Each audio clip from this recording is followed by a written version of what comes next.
right, listen, I'm sure you're wondering at home, like, wow, RFK banned artificial food dyes from our kids' food. Were those food dyes bad? Josh? So this is, okay, two answers on that. It depends on who you ask and not according to the major corporations, okay? So I had the big question. RFK Jr. is talking about all these food chemicals and food dyes. He's saying the food dyes are causing, all kinds of health problems. The big corporations are saying, no, this is not true. There's no actual science proving any of this. And then the question is, well, why is it restricted in Europe and Canada and all these other countries? What research are they looking at that is restricting it that we're not looking at, that we're not being shown? So I went and I read all the scientific documents on it, like tons of them. I read tons of scientific documents on it. The studies, the research. I read all the ones the Europeans are looking at, the ones the Canadians are looking at. I read the ones here in the US. And then I went and read all the laws regulating this on both sides. What I found is very interesting. So the basic answer is everybody's looking at the same research, but the main research on the harmful effects of these food dyes was not done on humans. It was done on animals. There's very little research on humans and the effect on humans. And so what happens is, in America, they say, well, that's not actual research. You can't say that what affects a lab rat will affect a human being. And so they say these are the designation is generally regarded as safe. GRAS. Which is an industry thing, right? They don't actually need a tap. All right, so here's the question. No, don't answer it. Here's the question. So you can bypass the FDA. They don't research it. They don't look into it. They don't do actual research saying, okay, is it safe or not? If something is GRAS, generally regarded as safe, guess who it is who generally gets to regard it as safe? Their industry. That is correct. The business generally regards it as safe. And so what they do is they say, trust me. Yeah, trust me. They don't research it. The FDA doesn't research it. And then they say there's no research on it. And then they say, well, there has been some research, but it's not official research. Well, optionally, they can submit information to the FDA through GRAS. They could say that we found this thing is safe, but it's not a requirement. No, to the best of my understanding. So what I understand is that in Europe and Canada, they have a different standard also. They use this plausibility principle. Yeah. So if there's a plausibility that it might cause harm, that's enough for it to be banned there. But the U.S. has a different criteria. Yeah, exactly. That's why the same products are available here. This is the actual scientific research. The research they've done on humans does show symptoms that you could say are like ADHD, a type, attention hyperactive deficiency disorder, right? Really? So it causes ADHD or hyperactivity disorder. But they don't technically, so even the industry would argue about that, because while it showed that kids demonstrate types of like attentiveness problems and like neurological problems when they're ingesting these food chemicals, the colorings in particular, they haven't done official enough studies to actually prove it's ADHD, the designated, disorder. It could just be the sugar in their sugary drink. Or the television, or there's a lot of factors. They've never done really thorough research on it, let alone research when you combine multiple types of food colorings.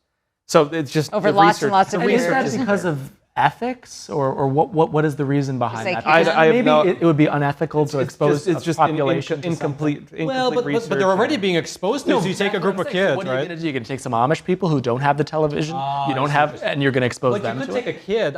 You could, I think, set up an experiment where you take two families and you just control the kind of foods that they eat, right? What they would do is they would do if they were going to do this, they would do market research based on Nielsen data of households that are purchasing it, and they have to tie that into the individual household and then look at the health records of those people, which they might be able to do now that the corporations are controlling health records. The problem you have is environmental pollution, environmental influence. There's so many factors. And so there's too many factors. So the long-term, more in-depth research they have done is only on animals, and that stuff's horrifying. From these particular food dyes, you're talking cellular damage, tumors, cancer, all kinds of stuff, like testicular cancer, tons of health problems. Any positive effects? No, not at all. It looks better. This is the point. Maybe it's not conclusive what it may or may not cause, the whole thing is just cosmetic, right? It's just to make it look better so people buy it. There is no like an upside, right? There's a potential downside, potential really bad downside, and it's just to make it look prettier. And people in Europe and Canada seem to be able to buy the products from the same companies that are putting dyes in here. You know, they even put the dyes in pet food. Like they put in pet food just to make it more attractive for the human to buy for their pet. Like it's just kind of ridiculous if you actually think about it. It's not a nutrient, and in other countries they just put natural fruit colorings and that sort of thing. And it's just But you know, purely the crazy cosmetic thing reasons. is if they're putting it in pet food, the few scientific studies we have that it shows it does actually negatively affect animals, and so you know that is a knowingly like harming your pet type thing. I will mention the other side of it, which is that I imagine adding food additives, like these food coloring additives, does help feed more people because more people buy the product. That raises the stock price. More people get wealthy, and then more people can buy food. There must be crack the code, Roman. There you go.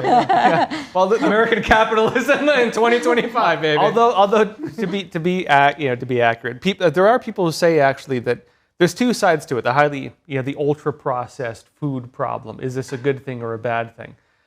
Some people say fantastic. It allowed just America. called it a problem. It allowed America to food feed the world. safety, I guess you could say. Food security, yeah. I mean, it allowed America to feed the world, especially Soviet Union famines. We kept a lot of people alive.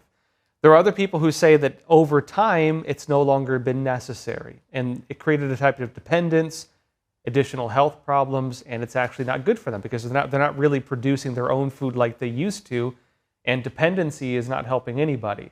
Yeah, it helped some countries during times of famine. That time is over, and we're preventing them from developing proper food security on their own now. So maybe it's time we move on. Do you know what the actual process of it is going to look like? Like Fruit Loops and like Skittles, like all these very colorful foods. So they've already started. Is Chris was mentioning actually. So here's the thing: they already have alternative versions of most of these products for other countries. So I mean, I did a special episode on this. I got a box of Fruit Loops from Europe. Or Canada, I can't remember where it was. I have a photo of a Canadian one when I was there last. From Canada, I got one from Canada, a box of Fruit Loops from Canada, and then I got a box of Fruit Loops from here. It's the same thing, but instead of having there's like carrot juice and beet dyes. Exactly, and those kind of literally. Things. Otherwise, they use fruit coloring, and it looks not that much different. Like it's a little duller. It's a little duller, but not much. And apparently they're less stable, so they're going to go bad in the factory sooner. So it's a little less convenient. You can't keep it for 30 years or something. Yeah. Yeah. Exactly. All right, so I guess great, a lot to look forward to. So your take on it is that they're bad, basically. My take is that they're very bad, and that they really need to. They haven't been banned. This is still volunteered by the corporations. That is the important thing. They are phasing them out. But it's not being phased out based on research proving that they're harmful. And it's in that gray area that the companies... So they have no admission. No admission of guilt. They're saying basically the market demands, the customers want this, and so we're just answering with the customers. All right, just as an FYI to anyone watching this, and they're going to listen to the corporate line, I think legally the corporations cannot even hint at acknowledging anything. Because if you even hint at yeah, maybe they weren't good. It's okay, that opens the floodgates. Action. Exactly. So the fact that the corporations don't, are like, oh, we still think it's great. I ate a whole, what is it? A cup of artificial food dye for breakfast. Remember that? Wasn't there a clip not too long ago, right? There's stuff like that. It was somebody wasn't it Obama in Flint, Michigan, or something? Would you drink the water? Yeah, would you drink this water? He's like, I'd love to drink this water. He's like, well, I haven't. All right, I know exactly what you're thinking. That was a great clip you just watched. Now, if you're watching on YouTube, make sure to follow and also check out either these videos or maybe they're on this side. I don't know which side they're on, but we set it up. So these are the videos that YouTube is suggesting to you as the best ones that you'll probably like the most. So check them out, this side,